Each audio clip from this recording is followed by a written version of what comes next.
Viewers, welcome to Tamil இலக்கண channel. இன்னைக்கு நம்ம பார்க்க போற தலைப்பு வந்து 10ஆம் வகுப்போடைய அணி இலக்கணம். அணி இலக்கணத்துல ஏற்கனவே 2 பார்த்துட்டோம். இன்னைக்கு பார்க்க போறது நிரல் நிறை அணி, தன்மை அணி. இப்ப இந்த நிரல் நிறை அணினா என்னன்னா, சொல்லையும் பொருளையும் வரிசைப்படுத்தி அதற்கான பொருளை வந்து அப்படியே நமக்கு தெரிஞ்சுக்கலாம். இப்ப நிரல்னா என்ன அர்த்தம்னா வரிசை. நிரல்னா என்ன அர்த்தம்? வரிசை. நிறைனா என்ன அர்த்தம்? நிறுத்துதல். நிறைனானது நிறுத்துதல். சொல்லையும் பொருளையும் வரிசையாக நிறுத்தி அந்த வரிசைப்படியே இணைத்து அதனுடைய பொருளை நம்ம புரிஞ்சுக்கலாம். இதுக்கு பேர் தான் நிரல் நிறை அணி எனப்படும். இதுக்கு ஒரு எடுத்துக்காட்டு சொல்றேன். அன்பும் அரணும் உடைத்தாயின் இல்வாழ்க்கை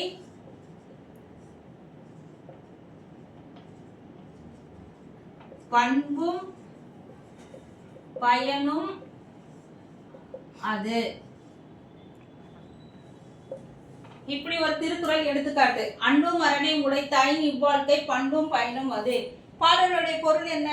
இல்வாழ்க்கையில அன்பும் அறமும் இருந்ததுன்னா அந்த வாழ்க்கை வந்து பண்பும் பயனும், வாழ்க்கைக்குடைய பண்பும் பயனும் அதுதான் அப்படின்னு சொல்றாங்க. இது எப்படி அணி பொருத்தம் பண்றாங்க? அன்பும் அரணும் என்ற சொற்களை வரிசையாக நிறுத்தி, அன்பு அரண் இந்த சொற்களை வரிசையாக நிறுத்தி பண்பு பயன், இது அர்த்தம்லாம் உள்ள இது பண்ணி படிக்க தேவையில்லை. இது படிக்கும் போதே நமக்கு புரிஞ்சிடும். அன்பும் அரணம் இருந்ததுன்னா இந்த வாழ்க்கை வந்து பண்பும் பயனும் நிறைந்ததாக இருக்குன்னு சொல்றாங்க.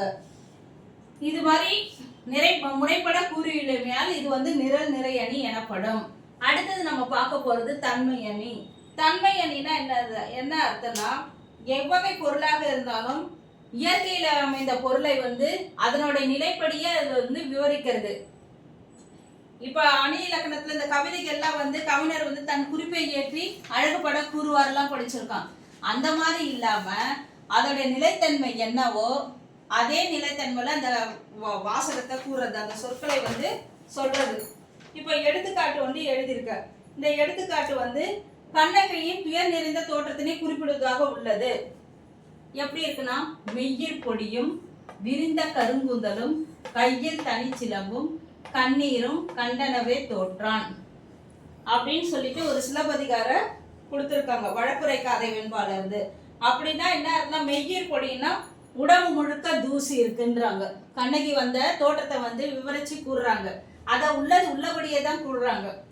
மெய்யிற் பொடின்னா உடம்பு முழுக்க தூசியும், அப்புறம் விரிந்த கருங்கூந்தல்னா தலைமுடியை வந்து விரிச்சு வச்சிருக்காங்கன்னு அர்த்தம். கையில் ஒற்றை சிலம்போடு, கையில் தனிச்சிலம்பும் அப்படின்னா கையில வந்து ஒரு ஒத்த சிலம்பு வச்சிருக்காங்க. கண்ணீரும் கண்டனவே அப்படின்னா அவளது தோட்டத்தை பார்த்த கண்ட அளவுலயே வந்து அரசன் வந்து பார்த்துட்டு தோத்து போயிட்டான். ஏதோ வந்து அநீதி நடக்கிறதுன்னு யோசிச்சே தோத்து போயிட்டான். அதுலயே இந்த மாதிரி வந்து கண்ணகியின் துயர் நிறைந்த தோற்றத்தினை இயல்பாக உரிய சொற்களின் மூலம் கூறுமையால் இது வந்து தன்மை அணி எனப்படும். இந்த தன்மை அணியை வந்து இன்னொரு பேரும் சொல்லுவாங்க, தன்மை நவிர்ச்சி அணி. தன்மை என்ன சொல்லுவாங்க? தன்மை நவிர்ச்சி அணி. தன்மை என்ன சொல்லுவாங்க? தன்மை நவிர்ச்சி அணின்னு சொல்லுவாங்க. இந்த 2 அணிகளும் இவ்வளவுதான். இன்னைக்கு என்ன அணி பார்த்தோம்? நிரல் நிறை அணி, தன்மை அணி பார்த்திருக்கோம். நிரல் நிறை அணினா வரிசைப்படுத்தி அப்படியே பொருளை நம்ம புரிஞ்சுக்கலாம். அதுக்கு எடுத்துக்காட்டு அன்பும் அரணும் உடைத்தாயின் இல்வாழ்க்கை பண்பும் பயனும் அது. அன்பும் அரணும் வரிசைப்படுத்தினா பண்பும் பயனும் அப்படியே பொருந்தி வந்திருக்கு.